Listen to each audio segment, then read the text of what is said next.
cada edición tiene como un tema nuclear, por llamarlo así. En esta pues se da un ejemplo del postconflicto.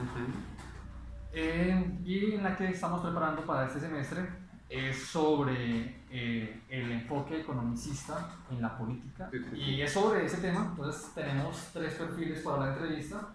Teníamos como 3 perfiles de en qué espectro político están situados.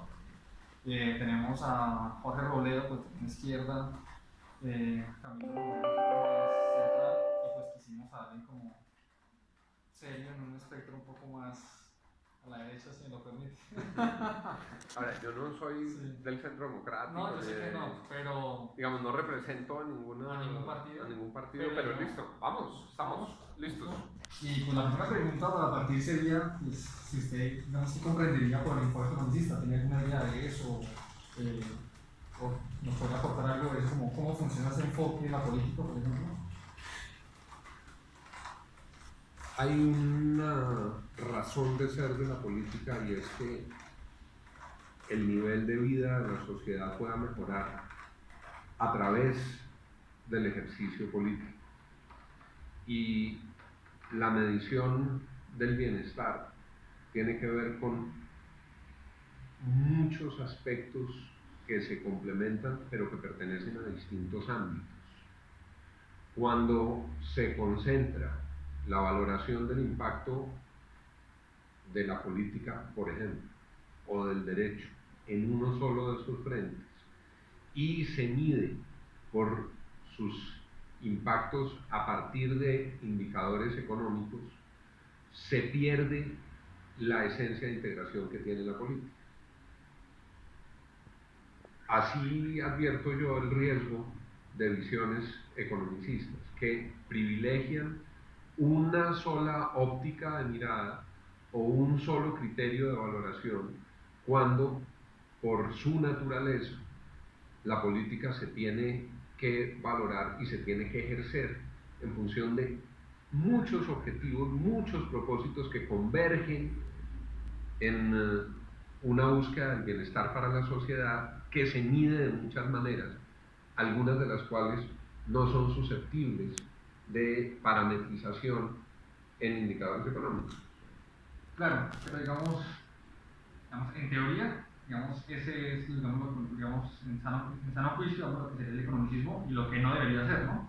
Pero pues la realidad política nos muestra que casi que es una idea nuclear en todo proyecto de ley o en toda propuesta, ¿no? Es que el Estado colombiano cometió un error esencial al quitarle la iniciativa legislativa al Congreso cuando hay impactos económicos en las leyes. Ese es un error monumental, porque le dijo a la sociedad que la viabilidad de las leyes no depende de un juicio complejo sobre su pertinencia o sobre su impacto, sino de un visto bueno del ministro de Hacienda, que está pendiente de los números y del déficit fiscal. Y parece un tema menor, pero es esencial. Un proyecto de ley que se refiera a la salud de los pacientes colombianos, si no tiene el visto bueno del ministro de Hacienda, no pasa. Un proyecto que mejora la condición de la educación de nuestros jóvenes, si no tiene el visto bueno del ministro de Hacienda, no pasa. Rompe un postulado de la democracia que se empezó a formular a raíz de todos esos episodios que ustedes conocen en la formación del Parlamento inglés y todos los debates de Juan Sin Tierra, que establecían que para que se pudiera imponer un impuesto, se pudiera aprobar un impuesto, y por esa misma lógica aprobar el gasto, se requería la manifestación del pueblo soberano a través del Congreso. Ese era el principio de no taxation without representation. Aquí se cambió. Aquí la iniciativa se le entregó simplemente al Ministerio de Hacienda. Si el Ministerio de Hacienda no le pone el visto bueno a un tema tributario, el ministro de Hacienda, a quien nadie escogió democráticamente, a quien nombraron por un decreto, sustituye la voluntad del ciudadano. Entonces, el enfoque economicista entra en la política colombiana por esa monstruosidad que es a los representantes del pueblo quitarle su posibilidad de tomar decisiones en muchos campos. Claro, y ahí le preguntaría, estamos como en una especie, como que el hombre entró en una etapa del Homo economicus, ¿no? En que todo se mide, digamos, esa parte economicista es como la única regla que permite decir qué es racional y qué es cientificista y qué sí puede prosperar una sociedad, ¿no? Tiene dos dificultades. Por una parte, incuba corrupción. La mayor corrupción de Colombia no la generan las personas de bajos ingresos ni la generan los ciudadanos del común. La mayor corrupción de Colombia se genera en el Ministerio de Hacienda, en el pacto perverso de cómo se asigna y cómo se distribuye el presupuesto. Y no quiero decir que los ministros de Hacienda necesariamente sean ladrones, no, es el modelo en el que la plata para garantizar el funcionamiento del Estado se asigna arbitrariamente por el Ministerio de Hacienda con unas partidas no desagregadas del presupuesto que por la noche reparten con los congresistas, porque ellos necesitan el visto bueno del Ministerio de Hacienda. Entonces tiene un primer problema y es que estimula la corrupción, pero tiene un segundo problema y es que reduce la valoración del impacto a las cifras, y eso es absolutamente equivocado. La medición del bienestar del país a partir de la verificación del crecimiento o la variación del Producto Interno Bruto, la inflación, el tipo de cambio y el déficit fiscal deja por puertas el desarrollo humano, deja por puertas los indicadores de bienestar, de felicidad y de satisfacción de los ciudadanos con los servicios que le presta el Estado. De entrada, limita la diferencia entre los seres humanos y los demás seres vivientes. Es que no basta con satisfacer unas necesidades en el papel a punta de indicadores. Se requiere que los seres humanos sean felices, se requiere que los seres humanos tengan motivación, se requiere que los seres humanos tengan libertad, y nada de eso lo miden los indicadores económicos. Por eso, cada vez más hay esfuerzos para que la batería de indicadores económicos asociados con el Producto Interno Bruto, el crecimiento, el desarrollo, la inflación, estén contrastados con índices de desarrollo humano, índices de libertad, índices de felicidad. Claro, pero entonces, digamos, quiero poner dos escenarios. Un primer escenario. En esa lógica que todo es económico, que un hombre es de Estado en términos de que todo le quepa en su cabeza en términos de cifras y demás, ¿sí? Digamos, esa forma de pensar nos ha llevado, por ejemplo, a que Colombia esté interesada en entrar a la OCDE, y no se preguntaría, escuchen la expresión, ¿a qué vamos a la OCDE? Pero bueno.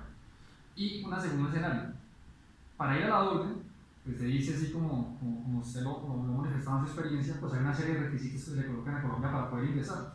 Se dice que esos requisitos estuvo, por ejemplo, que subir que el IVA pasara del 16 al 19, subir la pensión, subir los años de pensión.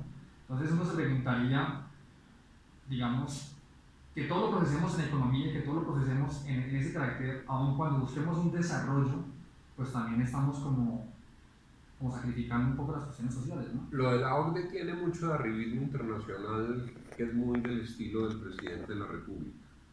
Tiene mucho del arribismo internacional que apunta a buscar aplausos en recintos internacionales bien concurridos. Entonces, si internacionalmente da prestigio estar en la OCDE, queremos estar en la OCDE, y es una equivocación si eso no consulta las realidades y las prioridades del pueblo colombiano. Tiene una ventaja la disciplina de medir impactos. Yo no me opongo a que los impactos se midan en las metas cuantitativas y se midan presupuestalmente, pero eso no puede generar una esclavitud como si esa fuera la única medida. El error es cuando medir se convierte no en un instrumento, sino en el dictador de la conducta de los pueblos o de las naciones. Lo segundo, precisamente para tratar de evitar esto, cuando fui senador hice aprobar una ley de mi autoría y con mis ponencias que obliga a que la valoración de las políticas públicas no se agote en los indicadores económicos sino que consulte los indicadores de bienestar y de satisfacción de la gente. Esa es una ley que está aprobada por el Congreso de la República y debería llevar, empezando por el Departamento Nacional de Planeación, a tener una doble columna cada vez que se aprueba una política pública. No creo que hayamos avanzado adecuadamente, pero creo que el camino está por recorrerse. ¿Que hay que medir? Sí. Y que quienes ejecutan recursos tienen que responder por ellos, claro, son de todos los colombianos, pero no puede ser ese el único parámetro. Claro. Otra, digamos, de lo que se maneja frente al economicismo es tratar de, digamos, de hacer un movimiento latinoamericano. Se hablaba del estructuralismo latinoamericano, de la CEPAL, de decir, hombre, ese enfoque economicista se promueve dentro de un modelo de desarrollo que tiende a lograr unas barreras de prosperidad, y bueno, en toda una lógica, en todo marcado una lógica muy liberal, ¿no? Pero entonces, en ese marco de la CEPAL y lo que le comento, se hablaba de que se podría programar el desarrollo en términos de decir, mire, Colombia, supuestamente, y los países latinoamericanos están en una especie de subdesarrollo, pero ese subdesarrollo no es un retraso en términos de lo que es Europa y América y todo lo demás, sino es un efecto de ser países de la periferia, es un efecto del colonialismo, y yo le agregaría del economicismo, de querer medir bajo los mismos patrones económicos a una sociedad europea, ¿cierto?, que no es extractivista, que depende de países como sudamericanos y africanos, intentar trasplantar eso y poner esos medios acá en estas tierras. A mí me gusta más García Márquez que los economistas cepalinos. Y García Márquez, desde el momento en que recibe el Nobel y en varios textos, levanta la voz contra una manera cruel de medir América Latina sin reconocer las particularidades de nuestra historia y la diferencia de nuestra historia frente a la historia europea o la historia de las naciones más desarrolladas. Nosotros tenemos nuestro propio camino y nuestro propio itinerario, y la búsqueda de los mejores umbrales para la sociedad colombiana no puede ser calcando modelos, sino revisando hacia adentro qué es lo que está ocurriendo. Nosotros, por la dictadura de esos criterios economicistas en muchos frentes, terminamos generando una profundización en la desigualdad en Colombia. Estábamos tan obsesionados con que había que crecer y mejorar y mostrar un mejor PIB que lo logramos, pero cuando lo logramos se distribuyó entre muy poquitos y crecimos en el PIB, y el grueso del pueblo colombiano que estuvo peor porque el índice de Gini echó para atrás, aún ese echó para atrás. Entonces, estar mirando siempre para afuera, no con el criterio de encontrar las mejores prácticas y ver qué es adaptable, sino de trasplantar enfoques, ha causado grandes errores en la sociedad colombiana.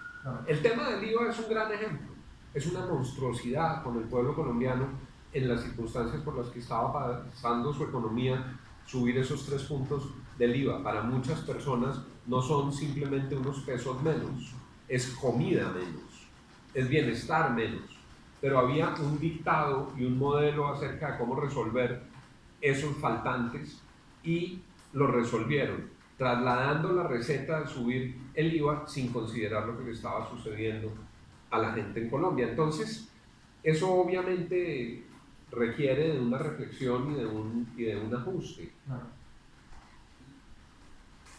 Nosotros somos seres humanos, y los seres humanos van mucho más allá de la medición de los pesos en su billetera. No es cierto que a mayor pobreza, mayor violencia. Hay comunidades muy pobres que no son violentas.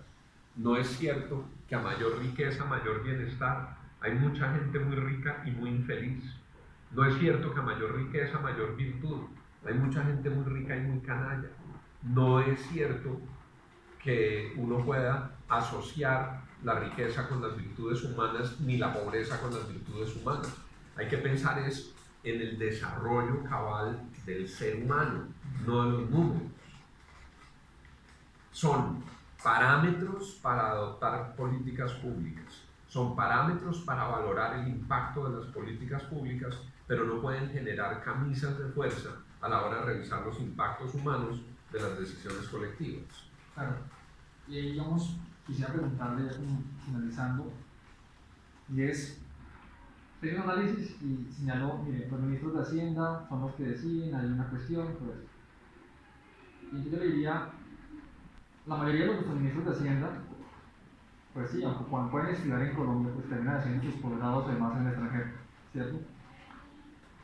Y pareciera pues que traen toda esa lógica, ¿cierto? Digamos, de esos países donde van a estudiar y la implementan acá y ya discutimos sobre eso. Pero yo sí quisiera, digamos, como que fuéramos un poco más al criterio axiológico.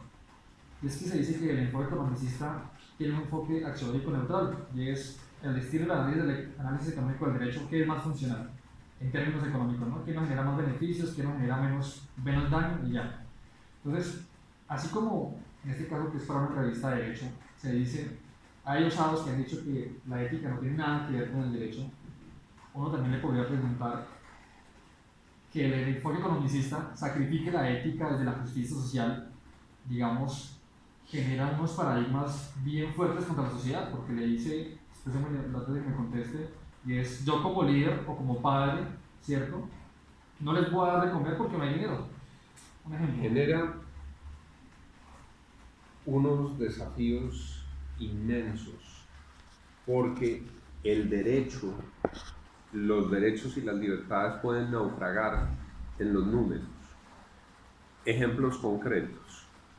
Hay algunos derechos garantizados en la Constitución que por su naturaleza de ser derechos fundamentales no están adscritos a las finanzas nacionales y se tienen que garantizar porque son inherentes al ser humano. Entonces, la Constitución Nacional no dice que estos son derechos fundamentales siempre que la plática alcance. Dice que son derechos fundamentales y el Estado tiene que buscar la manera de que sean satisfechos. No está mal que en casos en los que algunas sentencias han cometido errores manifiestos sobre decisiones que tienen altísimo costo fiscal y mínimo efecto social, se pida una valoración adecuada. Hacer a una ciudad o a una empresa de acueducto incurrir en una inversión de miles de millones de pesos, de miles de millones, para llevarle un tubo de agua a 3 familias o a 10, puede ser una decisión equivocada y puede resultar mucho más sensato para garantizarles su derecho al agua, reubicarlos en un lugar donde estén los servicios públicos. Desde esa perspectiva tienen razón quienes les piden a las Cortes alguna coherencia y realismo en sus fallos. Pero eso es distinto a cercenar derechos fundamentales por cuenta de consideraciones económicas. Son dos cosas distintas. Las Cortes tienen que ser razonables en sus fallos. Las Cortes tienen que ser responsables con el dinero público. Las Cortes tienen que valorar cuál es la mejor manera de garantizar unos derechos individuales. Lo que no puede, unos derechos fundamentales, perdón, lo que no puede es desconocer los derechos fundamentales por cuenta de unas valoraciones simplemente económicas.